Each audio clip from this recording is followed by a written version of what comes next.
Inspire and encourage people to widen their life into such wonderful ways and such encouraging ways as oftentimes many times, especially women, actually need around the world. Now at this moment we'd like to call on our second speaker, very important, Sveta Pratan, is going to talk to us about the Sunwa International Academy. So we get a good view of what it is really all about. Sveta came from Nepal 6 years ago to study and to work. She obtained an MBA for Business IT in Birmingham, and she has worked as customer service advisor with NatWest, but also as a sales, trainee commercial manager with Sainsbury's. At the same time, she's done a lot of voluntary work, both here in the United Kingdom with the Citizens Advice Bureau, but also in Nepal, where she was president for a club that was Rotary Club sponsored and supported. About a year ago, Sveta became a member of the Women's Federation for World Peace and also an ambassador for peace. And she had inspiration to help support this fundraising event. So we are very happy to call upon Sveta now to come and explain to us all about the Academy. Sveta, thank you.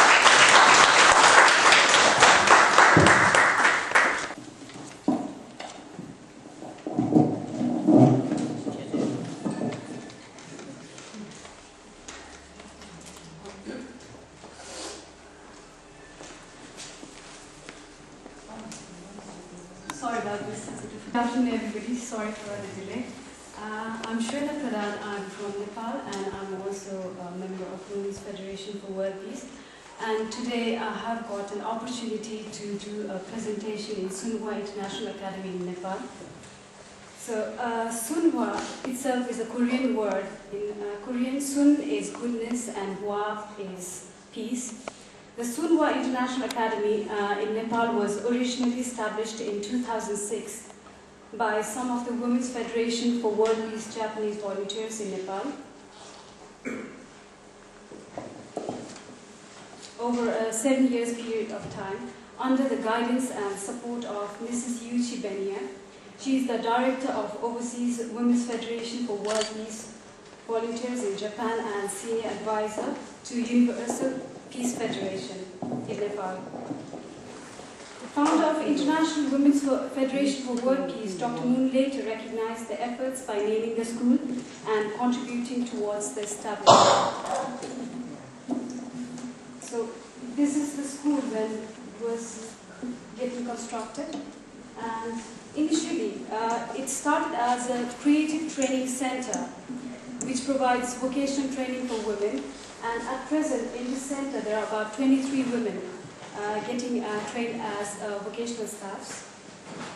And however, once the upper floor, the second floor was being constructed, the Women's Federation for Japan and Nepal decided to establish the elementary school there to provide the higher education, primary education to the children, which is a gateway to their better success.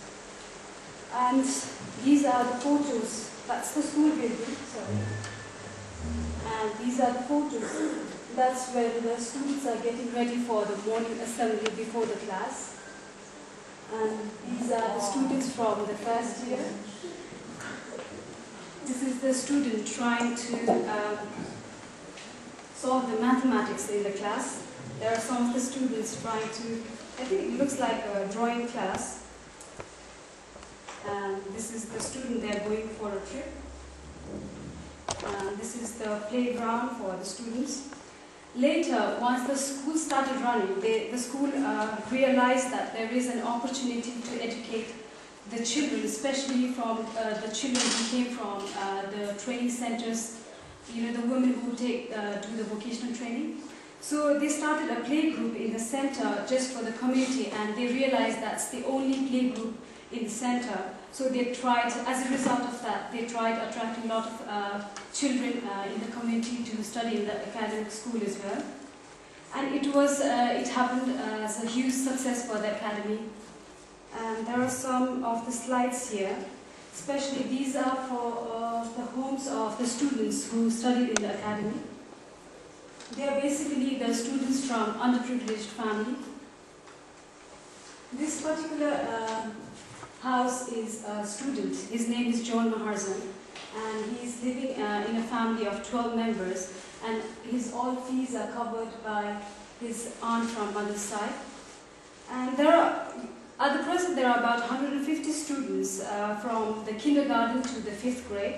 Most of the students come from local communities and also from some of the nearby villages, but however they are living with their relatives in the community. And about 30 to 40 students in the school are from the orphanage in Kathmandu itself. So these students are relatively receive 50% support towards their tuition fees by school. And some of the students also live in the school hostel there.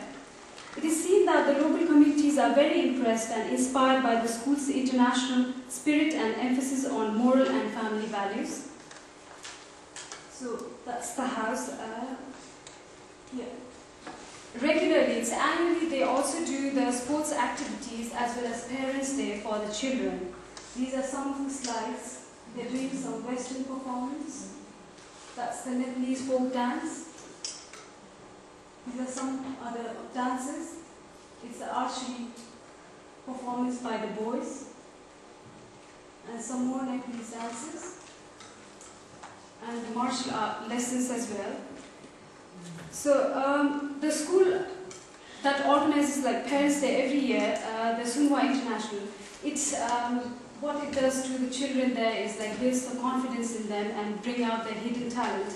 They also organizes regular trips and sports events, and they run music lessons for them as well. So that's all about the school at the moment. It's very hard to get some data from the school. It took us about like 2 to 3 weeks to get some data from the school as well, due to some we haven't got like very accessible internet in Kathmandu because of the load shedding problems. Like they don't have lights all the time. About 24 hours, about 10 to 12 hours of the day, there are power cuts. So it's a bit of a communication gap in between the school and us. But hopefully, I would love to go and see the school and make a report like what exactly is happening more in years to come, so that we can do this fundraising event for the school again. And according to the recent email, what we came to know that there are a few things from the wish list, and we noticed there are 5 things they need for the school. One is the equipment for the science lab. Second is to finish construction for new classrooms. Third is the toys for playgroup. Fourth is the desks and benches for new classrooms. And finally, the 5th one is the outdoor play equipment for the playgroup. So therefore, what we have decided today is to contribute towards 2 things. One is the toys for the playgroup, and the other one is the desks and benches for the classrooms. That's all about my presentation today. Thank you all for contributing towards Sunwa International and enriching the lives of the students there. Thank you very much.